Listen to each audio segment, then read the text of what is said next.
All right. So today we are here with Manish Kumar, who specializes in LinkedIn marketing. And as full disclosure, Manish works with Dia Creative on data analytics and LinkedIn and a variety of other things, just kind of bringing his years and years of business insight to Dia Creative. And he also has his own company, Insights DNA. So perfect. Thanks for joining. I appreciate it. But today's topic is LinkedIn.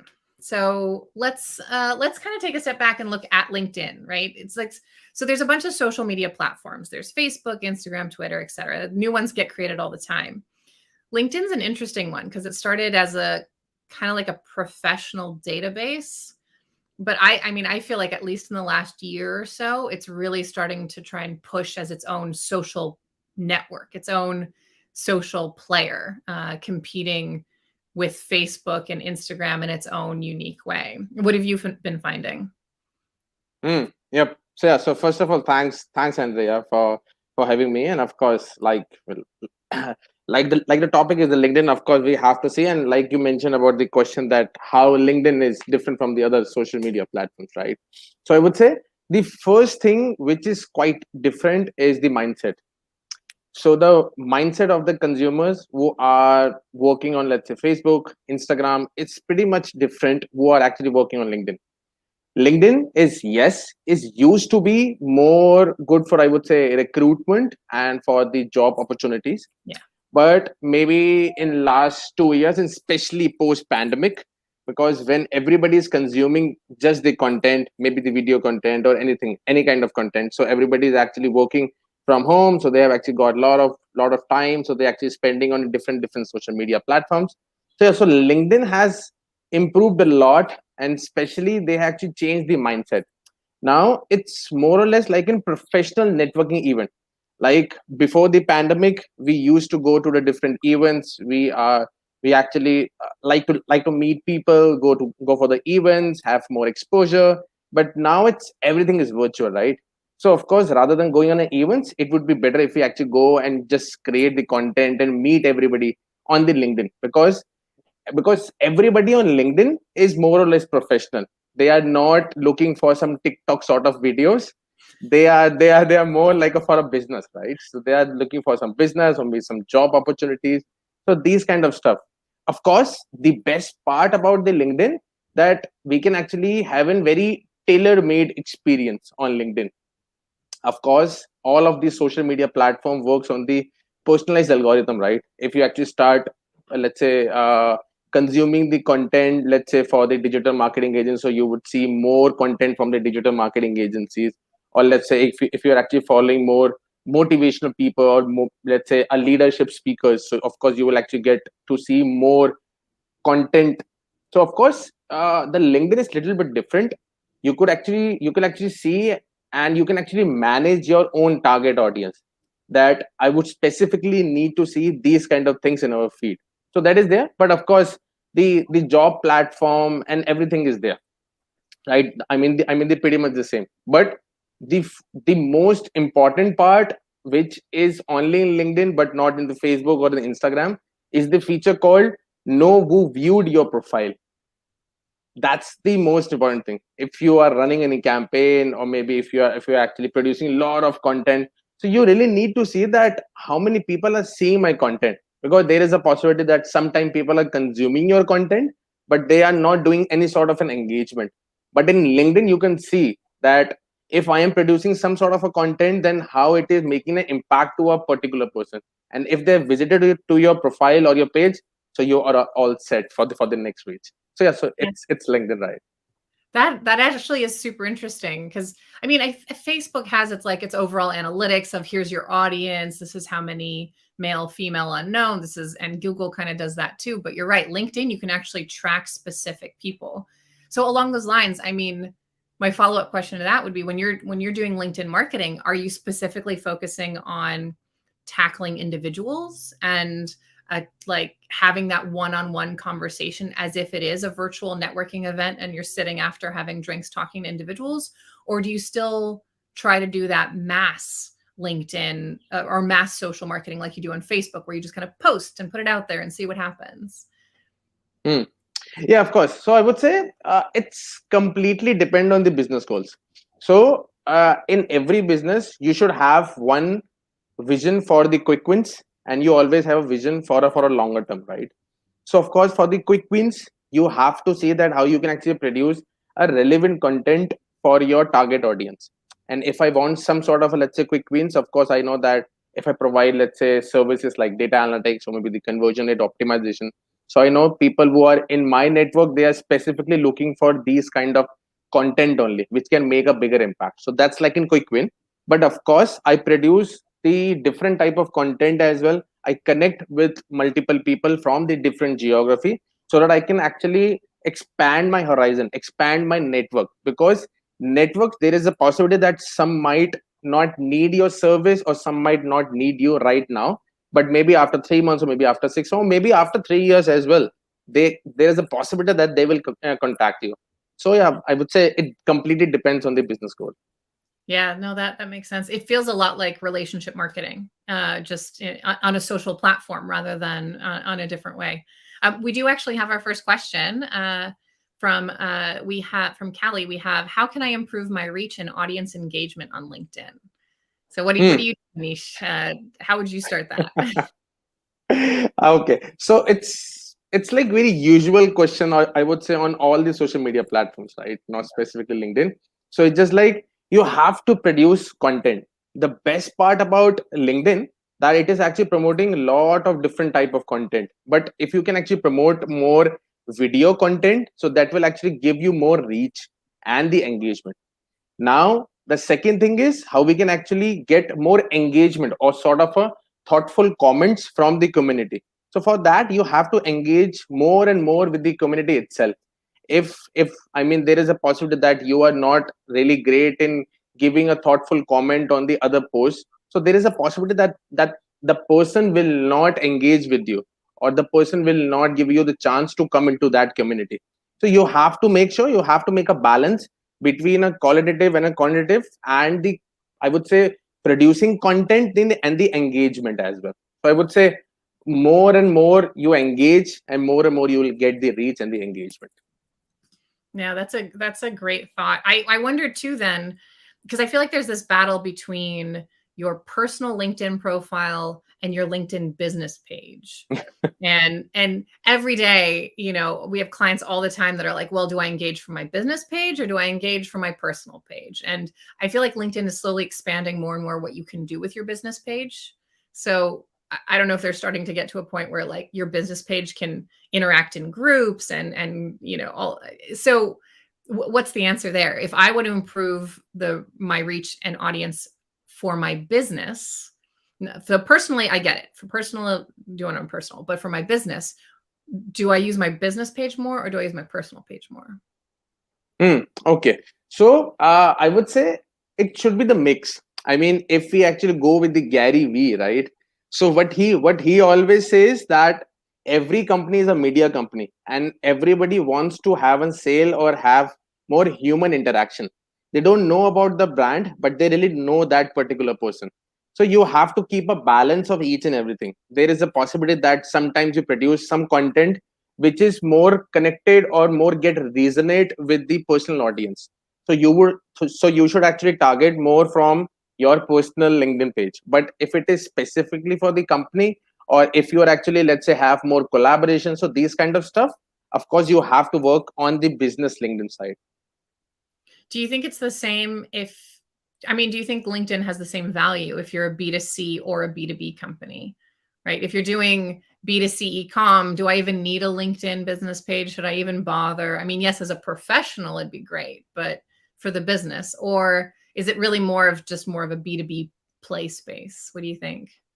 Yeah, okay. So yeah, I mean, very interesting question, and this is actually coming from a lot of people. When I'm actually when I am actually working with the different clients, and when I am actually speaking at different forums and audience, everybody is actually asking the same question: that is LinkedIn is specifically for the B2B or the B2C or the D2C, right?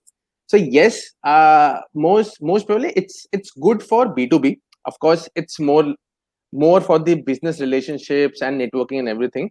But now LinkedIn is trying to change its image as well from B2B to B2C, and that's why now they are actually adding different features as well. Recently they have added the feature of, let's say, stories. Of course, now they are actually rolling back as well because they have done some A/B tests, and then they have finalized that nothing is working. But yes, now they are trying to be in the B2C space.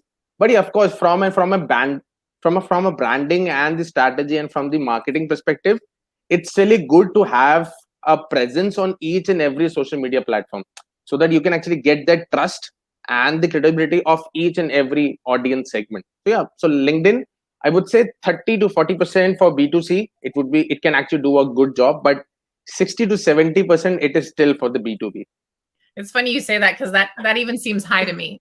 I wasn't expecting that. I was like, wow, 30% for B2C. I've been watching that too. I think it's super interesting that LinkedIn is trying to slowly encroach into that, consumer space. But I feel like once your social network gets this big, it's more dictated by the users. And what I've been seeing is a lot of LinkedIn posts. Yes, they're starting to get a little bit more personal. And especially through the pandemic, they're getting a little bit more personal, the posts, rather than just being business. But I can tell you, the second someone brings politics into LinkedIn, they're just like 1,000 comments. This is not the place. Go to Facebook. Don't do this here. So I just kind of wonder if people just want to keep this very segregated into the professional space.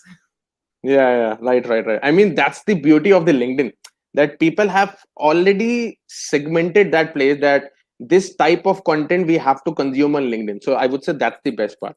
Yeah. So when we're talking about how to interact with LinkedIn, I wonder, I've been kind of having this internal debate. Is it more of a marketing platform, so broadcasting LinkedIn lives, posting, or is it more of that direct relationship? Because we were talking a little about that relationship marketing. So if you only had 4 hours a day to spend on LinkedIn, how much of it would you spend posting and commenting, and how much would you just spend finding people to connect with and direct messaging them and having that one-on-one conversation? Is there a recommended split to grow your network? Yeah, okay. Very interesting. I would say I usually consider LinkedIn as a not just a networking site or a professional website, but it is, for me, it is something like a sales funnel as well. And of course, in every business, you cannot stop sales, right? At any point of time. That's like a heartbeat. So you have to have a mixture, I would say. Let's say 70-30. 70 is, of course, writing the content, publishing that content, and of course you have to engage with the community. But rest of the 30 to 40%, you have to find out the target audience where you can reach out. Of course, in LinkedIn, you have to send an invite with a personalized message. For that, you have to research about the profile as well. I mean, if I have, let's say, some health related product, so I cannot reach out to you, right? Because you are not a right audience for me. If I haven't some marketing tech product, so probably it would be good if I actually reach out to you. So these kind of research also takes some time. So I would say, if I have a 4 hours time frame every day, though I usually do 6 to 7 hours LinkedIn every day. So We're bringing you back to people that actually have a job to do. so yeah, so 2 to 3 hours for publishing the content, engagement, and everything, and for 1 or maybe 1.5 hours in researching about the target audience, sending the messages, or some kind of, let's say, nurturing the relationships, I would say. Very nice. Yeah, I actually think that goes really well with a new question we got from Yuvika, who wants to know, how do I get more people to accept connection requests? So I think a little bit of that is what you were already saying, is do the research so it does feel a bit more personal. But what else would you recommend? Yeah, I guess that would be the key, because let's say if you're actually going any to any offline event, right, and if you're meeting somebody for the first time, of course, if you don't know anything about them, then of course there would be no bonding or no relationship between, right? So you have to build that trust. Of course, if, let's say, if I know before coming to that event, that if I know that I have to meet, let's say, these 10 people or these 20 people, of course, if I do some sort of a research, then it is easy for me to break the ice, right? Because I know that these 10 people or these 20 people, of course, if I do some sort of a research, then Yeah. So have a good communication. So I would say you really need to see that how we can actually personalize your approach, just to get more acceptance, especially on the invites thing. So, yeah. Yeah, that makes I feel like that goes back to your original concept that it's taking real life networking and putting it into a digital space. And it's the same thing. You know, if you want to go talk to somebody, you better have something interesting to say. Otherwise, why would they talk to you? Yeah. Actually, so going a little bit further down that line, your personal profile page is now your first impression. In a networking event, it might be, oh, a question you asked or a conversation or what you're bringing to the live event. But here virtually, all you have is your personal profile page. So what are some tips and tricks to really make that personal profile page valuable? Yeah, I mean, completely makes sense, and especially the post-pandemic when people are not allowed to go out of their home, so they really have to rely on the digital portfolio. And I could say, I mean, definitely more than 75% of people, those who are actually getting the sales page or something, or they are trying to do some sales page, they are usually go on LinkedIn and check their activities as well, right?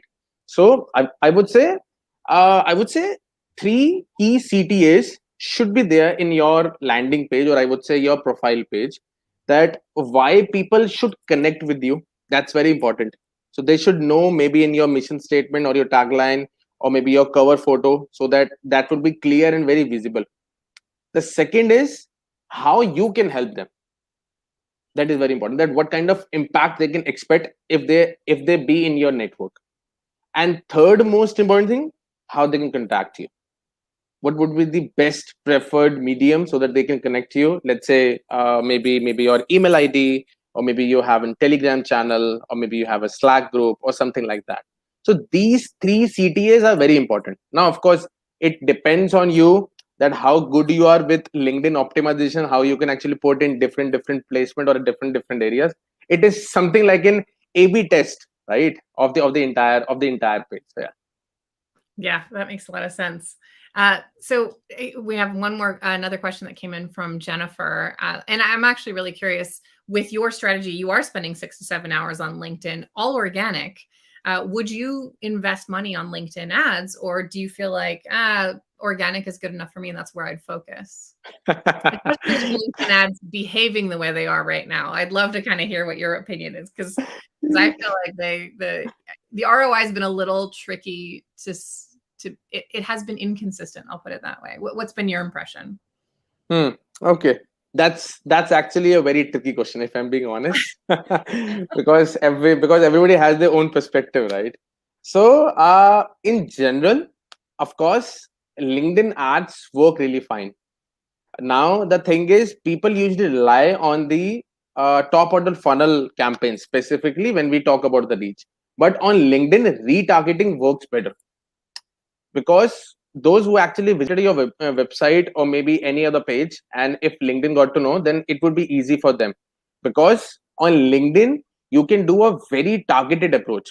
Let's take an example. I mean, on Facebook you cannot create a sort of a segment based on the people who have a digital marketing agency, but on LinkedIn you can make that.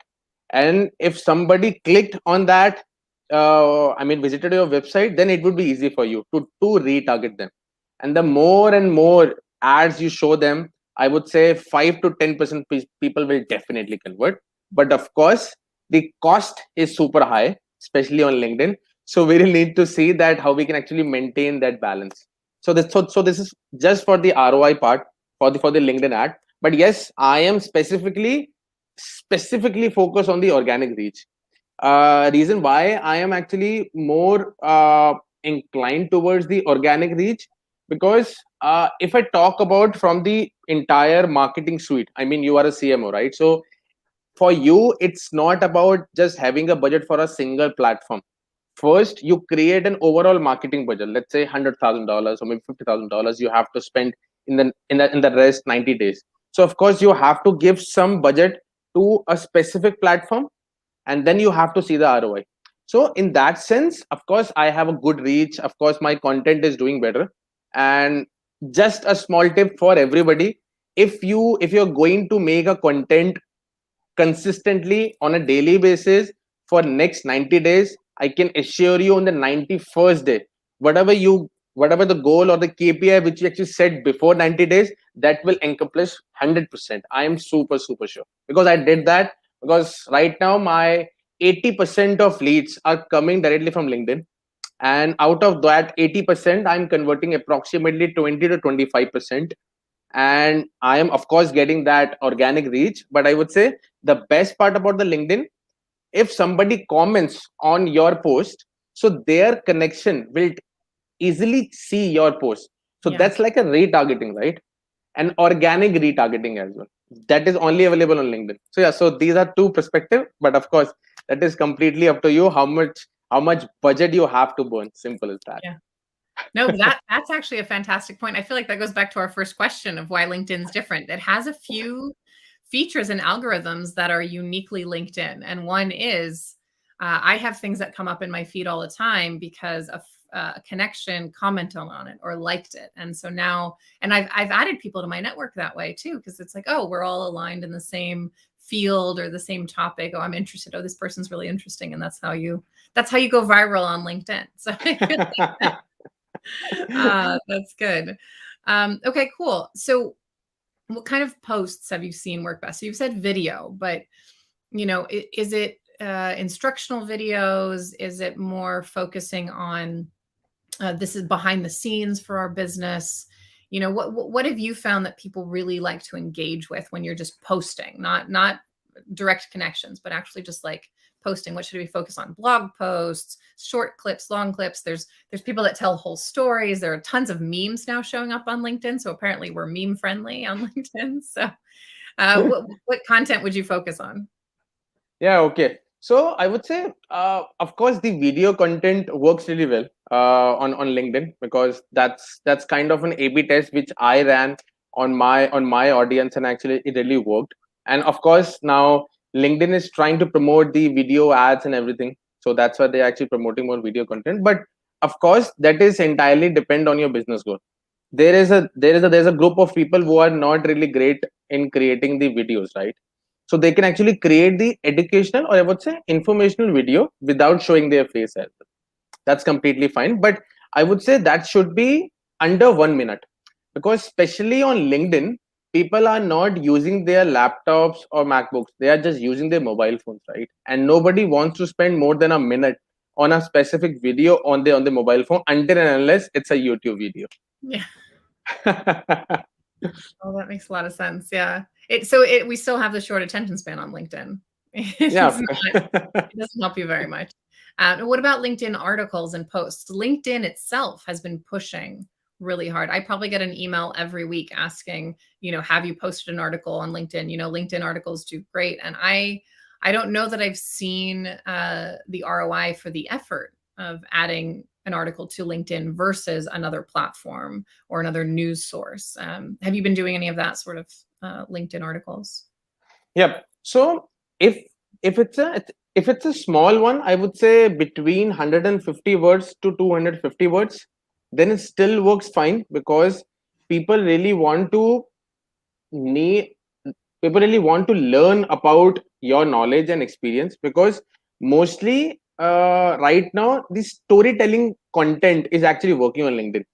Nobody really wants to nobody really wants to read, I would say, a technical thing or maybe some boring content. They really want to learn and see and read about the storytelling thing. So I would say, if you are good with storytelling and if you can actually write in a very short, then post is fine. But if you think that you cannot post in a specific textual post, then of course you have to take an advantage of the LinkedIn article that you can do. But I would say the best way to do, or maybe right way of getting more traction from, or the ROI from the LinkedIn article, is if you actually have a premium version. So there is a tab called content, where you can actually see that which particular content is trending. So if you can actually pick that particular article and maybe share your thought in a form of an article, then that will work. Actually, so let's explore that a little bit further, because I know you are a data analyst and definitely business strategy, and that's primarily what we work with together on Dia Creative.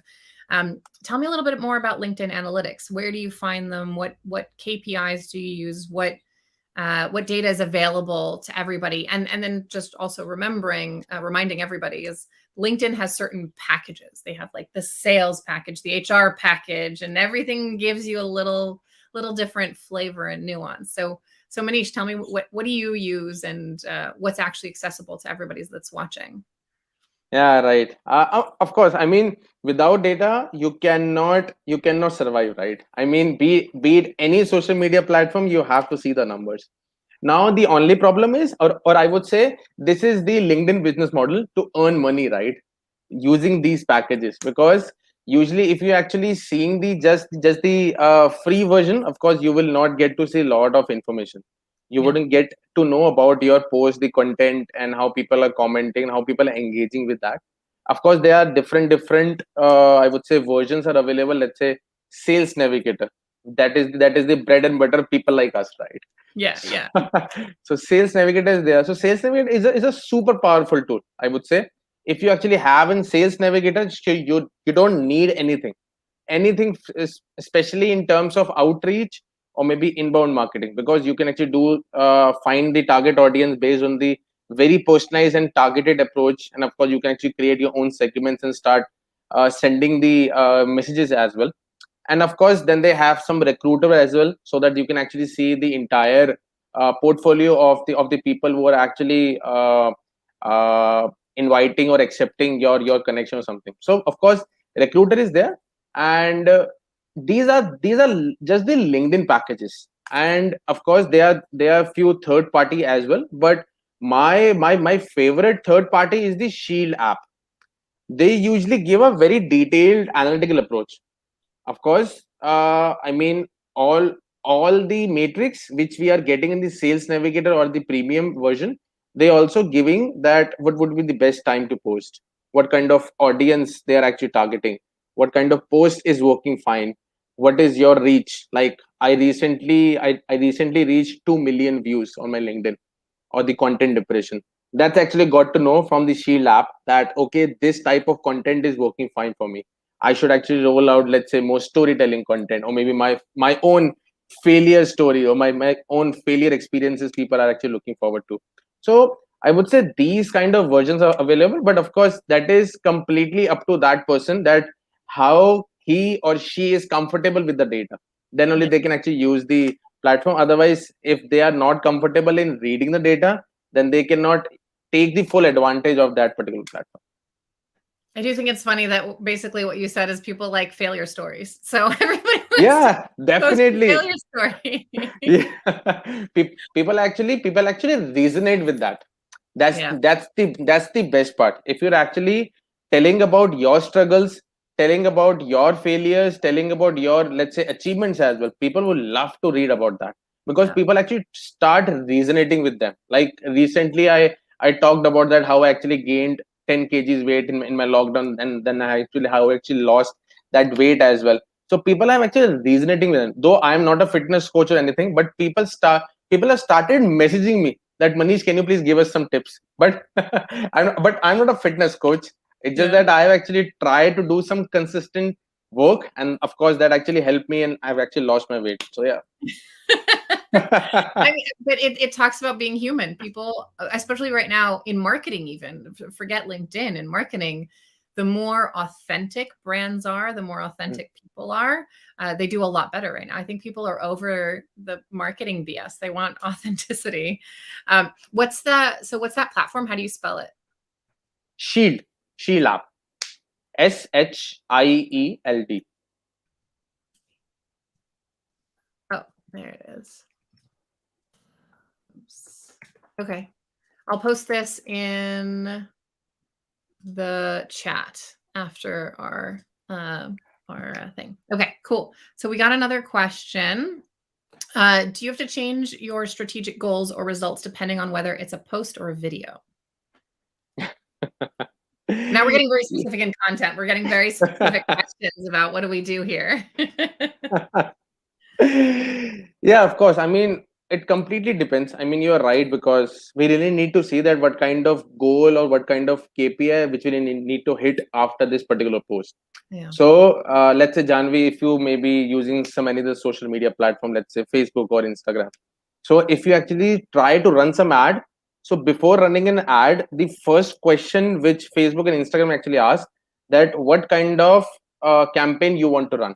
Is it a driving the engagement, reach? You want more conversion? It is Yep. more for the awareness. So of course, the entire post or the video, whatever you are going to post, that actually depend on the KPI which you really need to hit. And of course, based on that, you have to work on your strategic goals and the business goals. Yep. I feel like we need to answer that question better. We need to almost take a step back and ask our viewers, what is your purpose of your business? You know, what is the purpose of any of your outreach? What are you trying to actually do? Are you trying to increase the number of people that know you exist, so brand awareness? Are you trying to create more meaningful connections? Are you just trying to let people know about the next advancement that you've done, or what you're trying to, or are you trying to get that authenticity, right? What, like you were saying, is relate to me as a human being. I think all of those have a different mindset. So, I mean, let's go through a couple types of business. Let's say you are a speaker. I bet a ton of speakers are using LinkedIn as a platform. So I'm a motivational speaker slash executive coach, right? Like that's all over LinkedIn. Yeah. You know, what's the strategy there for that type of client? Yeah, right. Of course, I mean, looks like that everybody is a speaker right now, Yeah. especially after the especially the post pandemic. Everybody actually has written that they are the guest speaker or some motivational speaker. So I guess, yeah, I mean, that is there. Of course, for them, it's all about having the people in their first stage of the funnel, so that either they can sell the program, or they can sell some ebook, or maybe they can sell their service. So I guess the best way to get the most ROI of LinkedIn for the executive coach or the guest speakers, to have more connections, so that they can actually make the better reach, more branding as well. And the second is that how they can actually put that customer or the client in the first stage of the funnel. Once they be in the funnel, then it become very easy for them to move to the next level there. And to do that all on your personal profile. I don't think at that point you need a business profile. You're just selling you as an individual. So let's go to another side of that example, right? And go into launching a SaaS platform. So maybe there's a team of executives that have, you know, invented this, and okay, yeah, they're going to each be running on their own personal, but they also have now a business page where they're actually talking about this B2B SaaS platform. You know, would you focus more on the business page? Would you focus on those individual founders? Is there a balance of both? What do you think your strategy there would be? Okay. So yeah, again, it is going to be mixed, because we really need to see that how many connection or how many followers we have on the business page. If it's a pretty new one, then it doesn't make any sense to go with that strategy. If we have a good amount of followers, then it would be easy and to reach out many people. So of course, the 50-50. Of course, if you are actually targeting a set of audience in a LinkedIn group or something, then of course the business page makes more sense. And of course, if you can actually come and talk, or maybe have a more conversation from a company perspective, then it becomes very easy to sell your product. Let's say if you're actually in a group of conversation, and if a company like us, right, maybe Dia Creative, if you are making some your point, and if you are making a point on the behalf of Dia Creative from the LinkedIn business page, then it becomes more sense as well. Then people get to know that, okay, some Andrea from Dia Creative actually answered this question, or maybe have actually put a thoughtful comment. Let's just see that who is she, what's actually Dia Creative does. So these kind of things actually work better on the business page. But if we talk about the personal page, then of course we have to go little bit more personalized. Of course, we have to make more funnels, little bit strict, and I would say very targeted as well.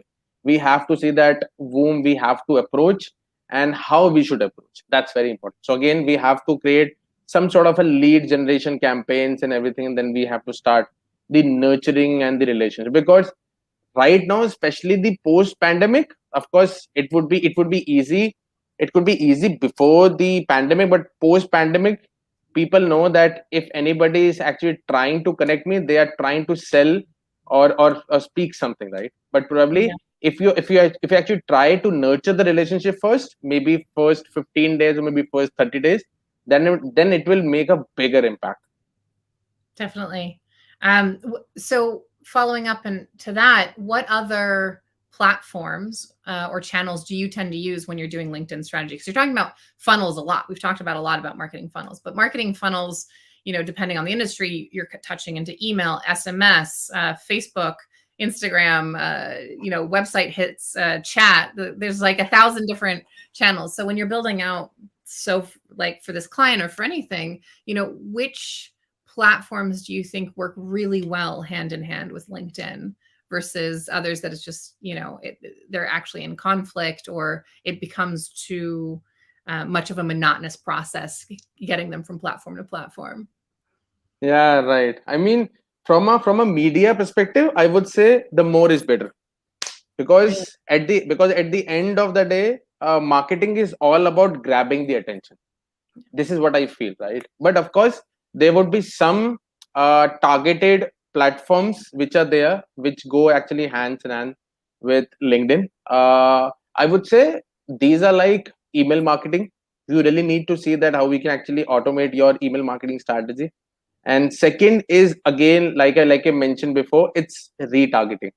You really, if you actually putting a lot of efforts on the LinkedIn ads, then again you have to see how you can actually build a retargeting layers for your other social media platforms. So again, if it is just the organic, then I would say the best would be the email marketing thing, where you can actually set some webinar funnels or maybe the marketing funnels, and maybe let's say educational content where you actually just telling about the story, your work experience, your case studies, something like that. And if we actually are putting the money in the LinkedIn ad, then of course I will say that, I mean, where you can actually run the ads, I mean, better it would be if actually go with the wild marketing, I would say Facebook, Instagram, Pinterest, Quora, everywhere where you can actually do. So you should actually do. So we're basically just hitting them over the head with anything. That's just our marketing strategy nowadays. This is why people are frustrated with marketers. Yeah, that's true. It's all about marketing, right? You just have to grab the attention of the consumer, right? I mean, so I actually I feel like it's almost the other way than grabbing the attention. I've been going down more the strategy of subversive marketing, where something is just everywhere and you're not sure how or why, but this brand, you've heard it somewhere, but you can't tell where because it's actually been everywhere the whole time. Rather than like hitting them over the head with it, it's just like it's subtly in a couple different places you happen to be spending your time, and before you know it, you're like, hey, this is interesting, and then and now we have you, right? And now we've connected you with a brand that has something that you're interested in, and that's really the point, more than anything. Okay. Oh, we got one more question that came in. Any thoughts or insights on how many times to post per day or per week? Optimal times, days of the week for best engagement. So this is, I guess, if you don't have your data platform, if you're just starting out and you're not quite ready to invest in the analytics, is there any like general good times to post, or how many? Is it, can you post too many times at LinkedIn and be excessive? Okay. Okay. So if the person is not ready to invest in the analytics, then they have to be observant and very attention to detail. That's very sure.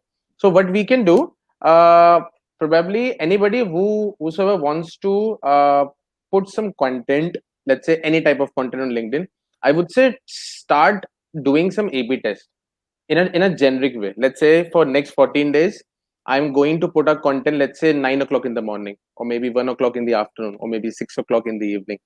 So in that sense, you will get to know that, okay, is 9 a.m. is working for me, yes or no, after 14 days. So that's the answer for the times or the days. Of course, you have to do multiple A/B tests, but of course for the times, uh, it actually completely depends. But I would say LinkedIn is not Instagram. LinkedIn is not at all TikTok. So we will need to see that how we can actually maintain a balance between a quality content and the quantity of the content as well. The only good part on LinkedIn that there are a lot of different mediums and the different features which we can use on LinkedIn. Let's say we have stories, we have articles, we have, let's say, video format, we have textual posts. So we have to see how we can have a very strategy driven content where we can actually put in the different form. Let's say we can actually start with, let's say, post maybe in the morning, and then probably we can actually post a video in the evening. But yes, we really need to make sure, I mean, what I have actually experienced in my content history, that probably LinkedIn usually takes 10 to 11 hours to refresh their feed. If you can be there in the 12-hour feed, then it is great. You will actually get that push from the LinkedIn itself. But if you're putting lot of content within that 12 hours, then LinkedIn will penalize your content and you will not get more reach and engagement. Yeah. Every social platform is trying to protect its own integrity. And I feel like Twitter wants you to post 30, 40, 50 times a day. The more, the better for them. But I think LinkedIn's a little worried that you're right, quality is going to drop when people feel this pressure to post all the time. Yeah. So no, I see that. That's very true. Well, I know we're getting close to the end of time here. Did you have any last bits of thoughts, advice, content that you, or just like, what's your closing statement for how to use LinkedIn, regardless of what type of business you are? Yeah, right. I mean, I would say we should not treat LinkedIn as just a good platform just for the job opportunities. It's a money making machine right now. If we cannot take the leverage of LinkedIn right now, then of course we are missing big time opportunity. That's for very sure. If just think from a marketing perspective, if we have decided that we are going to invest, let's say, 50,000 for the Facebook ads or maybe Instagram ads just to get the leads. And of course, if we really want to run any ads, then probably the minimum time frame when we run the ads is the 14 days, just to have a good amount of data so that we can analyze something. So of course, on the Facebook or Instagram as well, you have to at least run 3 or 4 times of ads. So I would say at least you will do these kind of testing at least for 2 to 3 months. Then only you can actually get to know that this is working, this is not working. But I can guarantee you, if you can actually post consistently on LinkedIn for 90 days, on the 91st day, you will start getting the leads. You will start getting the opportunities for the speaking engagements. You will start getting the opportunities for the new job as well. And the fourth possibility, that you will actually get the opportunity of being live with Andrea as well. I love being the goal. I appreciate that. And look, we got to thank you. So that's perfect. Thank you so much, Manish, for coming. This was an awesome chat. I love digging into each of these different platforms and networks, and LinkedIn's an interesting one. I really, I'm really curious how it's going to keep evolving. I think even they're trying to figure out their footing a little bit, not as much as Pinterest, which seems a bit more confused, but LinkedIn's getting there. So yeah, well, thank you so much. And of course, check us out on LinkedIn, where we're on LinkedIn Live. This will be on YouTube and Facebook as well. And enjoy. Thanks, everyone. Bye. Thank you, Andrea. Thank you, guys. Thank you, guys, having me. Thank you. Thank you for asking the questions. And yeah, please start your LinkedIn journey. Yes, right now. Right.